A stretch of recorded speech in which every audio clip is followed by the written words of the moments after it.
B-BBEE Codes intended to ensure that corporate contributions to NGOs and social development were more than just a tick box exercise for compliance. However, the new codes cut social development funding scores by 20 points, and corporates were left not earning BEE points no matter how much work they had put in.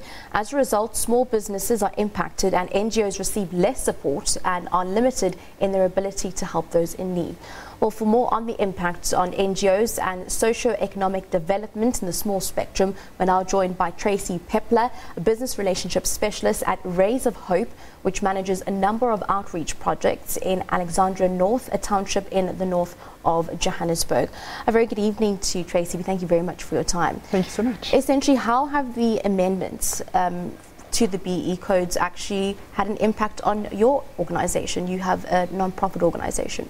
Yes, I do work for non-profit, and I think the codes have actually been a positive thing. I think it's really important for non-profits to diversify their income bases. So just to rely on corporate donations, whether it's through CSI or SED donations, I think is very limiting. So I worked for a few corporates, a few non-profits now who have gone in the route of establishing an ownership trust like we have. We've also got a for-profit company that can take contributions. So it's talking about a wider range of the ways that companies can get involved with you. And take us through some of the work that you've done in Alexandra. Rays of Hope has been in Alex for 27 years. So it's a really long time. It started just as a Saturday school, and we've since grown to 9 different projects. We focus on education, we focus on orphan and vulnerable, and work readiness skills development. So in the education space, we go from young to old. So ECD centres, school, the Saturday school, and tertiary opportunities. Orphan and vulnerable, we work intensively with families that are in the community. We don't take them out of the community, we work with them in the community and then enhance the skills of the community to look after orphan and vulnerable children within that community, because we feel it's far better than taking them out and having an institutionalized child. And then the work readiness and skills development is around, let's build some skills into people to help them start their own businesses or get employment. Do you think that the amendments are going to somewhat be a challenge and create a barrier for some of those small businesses in trying to, number one, actually get off the ground, and then two, trying to be sustainable? I think it's a really good opportunity, actually, because I think that companies are looking to find new small businesses, black-owned businesses that they can support. So to have a small business that, whether it's supporting a non-profit or supporting a young entrepreneur in his life, it's a nice opportunity, because enterprise development is quite a big portion of the codes. Companies have to invest in that. They don't just have to invest in the charity side. So there's a good opportunity to support small businesses, and we're not focusing specifically on developing small businesses yet. It might be something we go into, but we do want to look at equipping people with skills that can then help them launch a small business, and then probably partner with an expert who can do that properly. Yeah, of course, speaking of experience, you've had many years of corporate experience, also including the skills of business strategy to project management, education, training, and also the process of re-engineering. What would your advice be to other NGOs and NPOs? I think the biggest thing that I've seen that seems to work is to diversify where your income is coming from. So you can't rely on one corporate. I mean, even as an organisation ourselves, have been pretty hard hit this year because the economy's been down, so standard donations have been down, and we've felt it really hard. And we're just at the beginning of putting our BE strategy into place. So we're at the point now that we have a trust, that we've got a for-profit company, that we've got the various options, but we didn't have that before. So now we can actually go, we don't have to just rely on donations, because that's a scary place to sit if you're just relying on donations, because they can come and go so easily that it can be a problem. And there are other companies that are said to have lost points now due to the amendments. You know, what sort of impact does that have on them, that no matter how much work they do, essentially they don't really get those points back? The points are differently allocated. So I think it's up to the non-profits to go, where are the points being allocated now, and how do we maximize that? Because you can just get some for SED, but that's not really involving the company necessarily. That's a handout. If you actually want to partner with a company properly, and that's what we try and do, is we try and partner with our companies that we work with, go, well, how are the skills of the industry that they're in? How can we use that? So if we can raise people and put them into their companies to get experience, they can get points for doing that, because that would be an internship. And that's a totally different set of points, but it gives experience to a young person who wouldn't have had it before. Yeah. So it's about looking at a better partnership, not just a handout. Now, earlier you were speaking about saying that now necessarily you don't have to be only relying on handouts and donations, but take us through some of the other challenges that NPOs still are facing.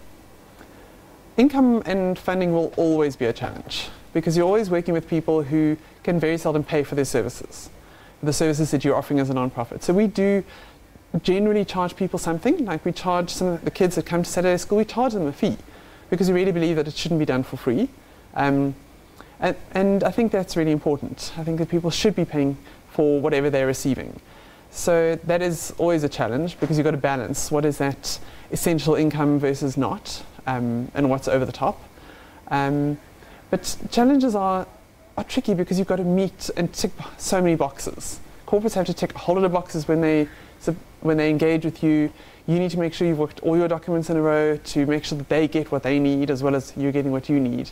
So it's a lot around admin and box ticking. It's just what it is. So you've been doing this for over 27 years. Yes, not all in non-profit though. Not all in non-profit, no. But essentially what sort of growth have you seen over those years in terms of business, in terms of social development, in terms of the changes and the amendments that we see that impact businesses and small businesses? I think a lot of it has been around people getting more involved with non-profits. I think the change in law have made people more aware of how we can get involved with those less fortunate than us. Because before it was just, okay, let's just give money. And now it's, well, let's give money, but how can our employees actually get involved on the ground? And things like Mandela Day have been a huge thing for non-profits. I mean, we're completely inundated around Mandela Day, Mandela Month with offers of how can we help? And that's amazing because it also exposes people who are living in a more privileged society to what the reality is out there for a lot of South Africans. And that has changed a lot over time. Because when I was growing up, I used to do a little bit because I was involved in a church and the church did it. But if you're not, there's very little likelihood that you'd be involved. Whereas now, you're probably involved through your company as well. And I think that's a really good thing. Let's have a look at that transition now of companies and the private sector at play here and their involvement, where traditionally before we'd associate NPOs and NGOs with government. No, I definitely, from my experience, would not consider it a government-linked role at all. I think we, to a large extent, doing the work that government should be doing. So it would be great if government supported the non-profits more.